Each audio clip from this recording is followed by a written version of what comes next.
Howdy. Today we're looking at Tenet Glaxion, one of the new Lich weapons that came out in the recent update, and it is quite nice.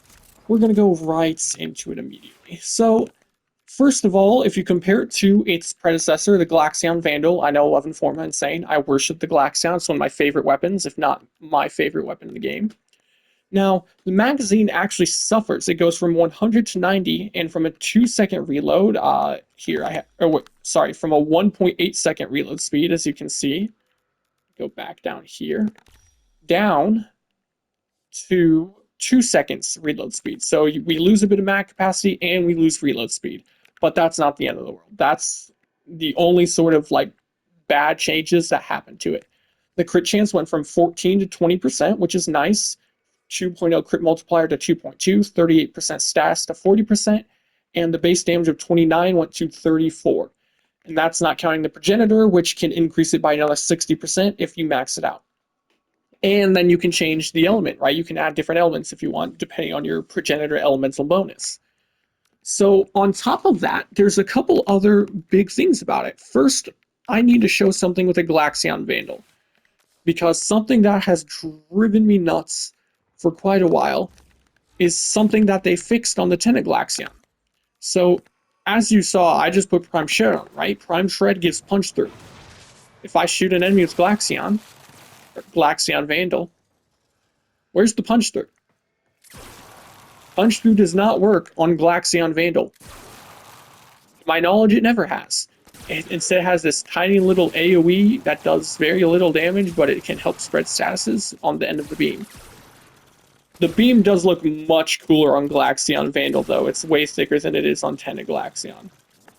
They fixed that so you can actually use punch through on Tenet Glaxion. And that's actually what I do because I like it. Though it's not necessary because you'll see that it doesn't need it. I'll just stick with this. So the weapon can punch through, but it also chains. See that? It can chain up to 3 enemies. Shoots this little tiny beam. Now each enemy hit does 50% of the damage done to the enemy prior to it. So like this enemy is taking 100%. This guy that it chains to will be 50%, and then it'll be 25%, and then I believe 12.5%. That should be how it works. So the chaining is quite nice. Now, you don't need punch through because that's chaining, and punch through does not make it chain more, right? So it's not going to chain to 3 enemies from each enemy hit with punch through. But it does make it so it's easier to hit enemies in line, because sometimes, like, do you see what it just did? See how it's chaining to enemies to the right? It's not even chained to the enemy behind, but because I have punch through, you can see that it's still hitting the enemy behind, so that I just get more AoE, and it's quite nice to have. So punch through is a useful stat on the weapon. So let's go back to the weapon itself. So I have a couple different builds. First of all, actually, we should go to the new augments. It got a new augment that no one can have yet because we have to wait till we can get rank 25 on Nightwave, but when it's available, Photon Overcharge, plus 90% crit damage. On killer assists, slain enemies have a 2% chance to drop an energy or per cold status affecting them. Now, that is way better than I thought it was going to be, because according to like the game files or the Chinese server or something originally, it didn't show that was crit damage, so that's nice. If I were to put this on a build, I would actually replace Vital Sense. I know you lose 30% crit damage, but it's too hard to try to put it in a slot-starved weapon to take up another slot for an augment. Now, 2% per status effect when cold goes up to 9% is an 18% chance to drop a health or energy orb.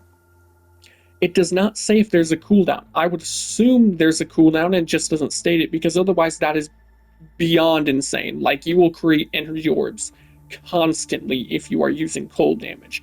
So I would assume it has a cooldown, but we'll just have to wait to see. I'll make a video when the weapon comes, or when this augment is finally available and I can get it. But for now, we can't use it. But we can use a pretty fancy augment, sort of. It's not really an augment because it goes on any weapon. A mod called Shivering Contagion. Enemies affected by cold status have a 30% chance to spread that status to enemies within 6 meters. This is actually really, really strong. So you can see we have a corrosive of 56.4, cold is 47%, and 120% status. So our cold weighting is lower than our corrosive weighting. So you would think we would apply corrosive before, or yeah, max out corrosive before cold. You can see we maxed out cold first. Yes, there is RNG involved, but let's find an enemy. 3 cold, 6, 8, 9, and then that's at 7. The reason for that is every enemy chained to with the chain, when it applies cold, also has a chance to spread it because of Shivering Contagion. So if there's a group of enemies, you can have stupidly low cold. Like your cold can be the lowest it possibly can, and you have like really high, say, corrosive weighting, and it's still gonna get max cold stacks almost instantly as long as there's multiple enemies around, which is very nice, especially because we are using primary frostbite. As you can see, it was there on the buffs, right? If I start shooting an enemy, we maxed out our cold stacks for frostbite really, really quick. So you don't even need kills to get your arcane going. That's why I really like frostbite, and I really like building for cold damage on the weapon. So yeah, primary frostbite, this is amazing. Once it's maxed out, you get what? Let me think. 120% crit damage, as well as some amounts of multi-shot. I'm too lazy to do math. It's probably like 90% multi-shot. But the point is, you get a bunch of crit damage and multi-shot, and you don't even have to get kills. Just dealing cold status effects will proc it, which is very, very nice. So that's why I have that. This build right here is a pretty typical corrosive cold build for the weapon. Shivering Contagion, like I said, to spread cold procs. And when Jade Shadows comes out, cold is going to be way better. It will give you, when enemies are at max stacks, I believe it'll go up to 10 instead of 9 stacks, and they will freeze solid, giving you great crowd control. And when you've got Punch Through and Chaining and Shivering Contagion, you're going to freeze humongous groups of enemies solid instantly. It's going to be insane. That's why I think this mod's good now, but it's going to be unbelievably strong when Jade Shadows comes out in a month from now. So then we have Prime Shred, like I said, for Punch Through, and it gives fire rate. If you don't care about Punch Through, you can replace that with Speed Trigger or Vile Precision. Or Normal Shred works as well. Normal Shred is not a bad option. It's not as good, but it's still there. It will give Punch Through and fire rate. We have High Voltage Malignant Force, so we get Corrosive. Critical Delay for crit chance, even though we get less fire rate, but Prime Shred fixes that as Normal Shred would. Galvanized Chamber for multi-shot, Galvanized Aptitude for status chance, and this gives us base damage. It's additive, not multiplicative, but that's fine. And then crit damage from Vital Sense. Sinister Reach, so we get more range. I think the weapon has 30 meters base range, so this should put it at 42, but I could be wrong about that. And this does not affect how far the weapon can chain enemies with. But that is the build, right? Now, I'll go back in and I'll show it killing an enemy. Wait, first, let me make sure nothing's on my Warframe. Yeah, as you can see, we have nothing on our Warframe, buffing our stats, and we have nothing on our pet, because we have no pet equipped. So we will go in, and this enemy hasn't been touched. It is still going to need to get a kill before it, procs a lot of the damage, because we have no base damage outside of Gun CO, and it's not active yet. But once we get it active, it's definitely, you can see our damage already went up a fair bit. And that's not even maxed out. Now we have 2 stacks. Yeah, now you can see the damage is much, much higher than it was before. And now we have our multi-shot pretty much maxed out as well. So it's pretty good. And after the armor changes, when it can freeze enemies solid, and it'll do a ton of extra crit damage from enemies being frozen, because right now, 9 stacks, enemies take 50% bonus crit damage. And when Jade Shadows comes out, they'll take 100% bonus crit damage, which is additive with mods. So an extra 100% crit damage and freezing them solid, and then the armor changes, so armor doesn't matter as much. This build right here is going to be pretty freaking strong. It could use a little more crit rate, but you can always get that from other sources. If you didn't want to use, Shivering Contagion, you could always put on something else for more crit chance. Like, what is the thing called? Let me go back here. It is Galvanized Scope, I think? Right? Yeah, you could always put Galvanized Scope on instead. And then as you get headshot kills, that will actually give you enough crit chance to guarantee critical hits. And a chance for orange crits. We're going to have to build our stacks up now, so, you know, give it a second again. Unfortunately, you can't get chain headshot kills to my knowledge, but that's not the end of the world. I mean, this isn't dual toxicist, is it? It's Glaxion. So you can see this actually obviously does more damage, but we're not spreading cold as much. There's the orange crits now. Does pretty good damage. So then we are going to show a build with Hunter munitions. Oh, now for the progenitor, I have a cold progenitor. It's actually not the best. I'm probably going to put magnetic on it because then we get more elements for more damage from galvanized aptitude. And the weighting is irrelevant because cold and corrosive in our high stats, we're going to max out the elements almost immediately anyway, so our elemental weighting is irrelevant for the most part. So I will likely go magnetic, but you can go whatever you feel like you want.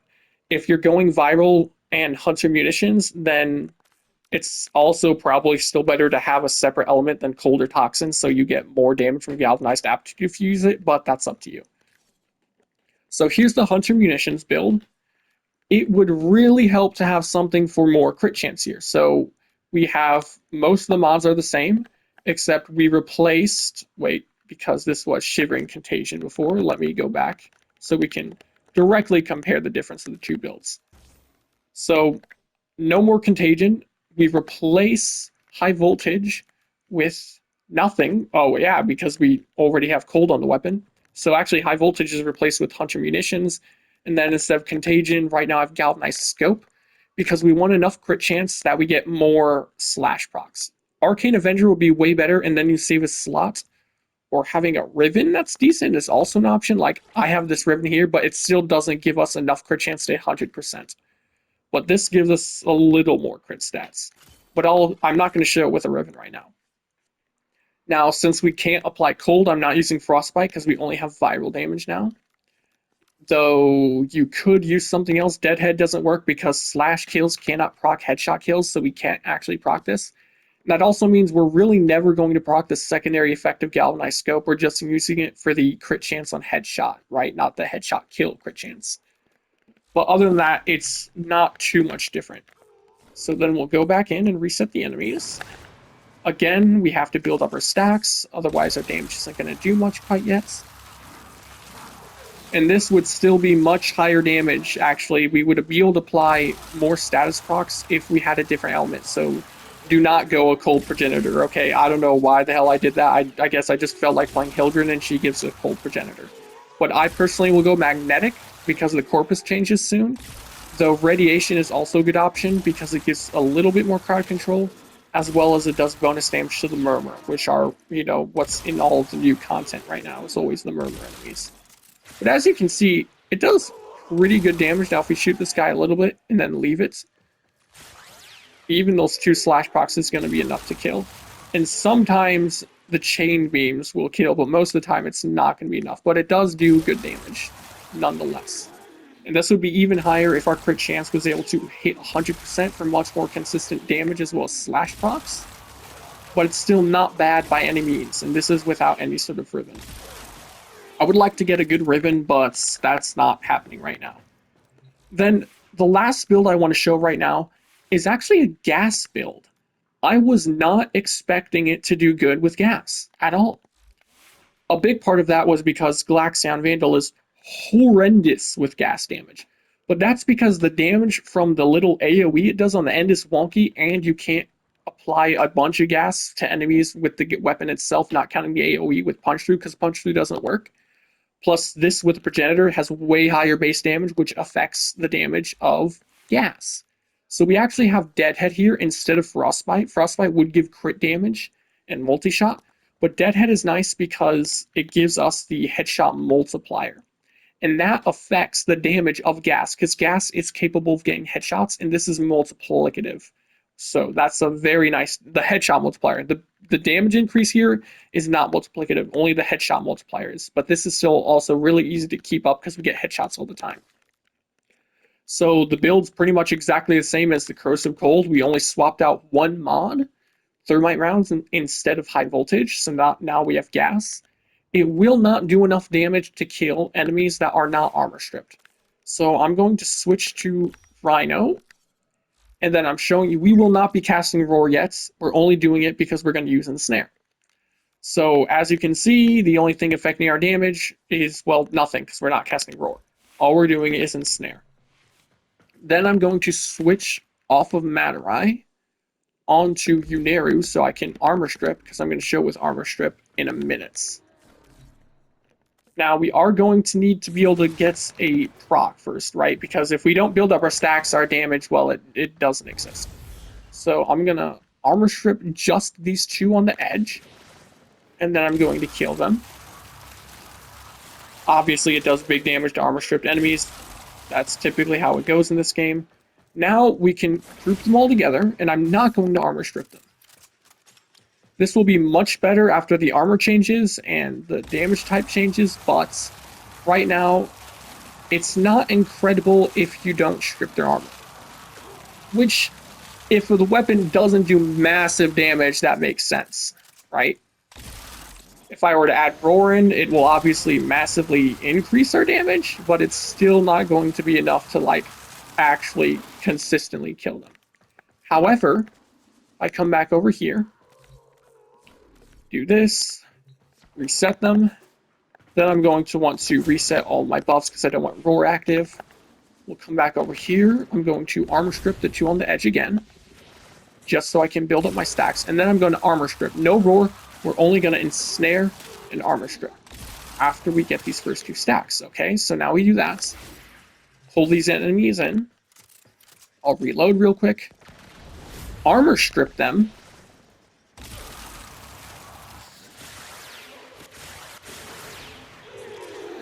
I'd say that's pretty good for a beam weapon. Beam weapons, because they're low base damage, usually aren't that great for gas.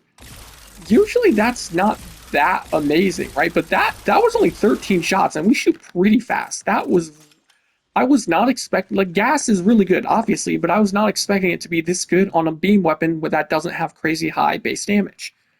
So gas is very viable, and after all the changes in Jade Shadows, that's going to be even more effective.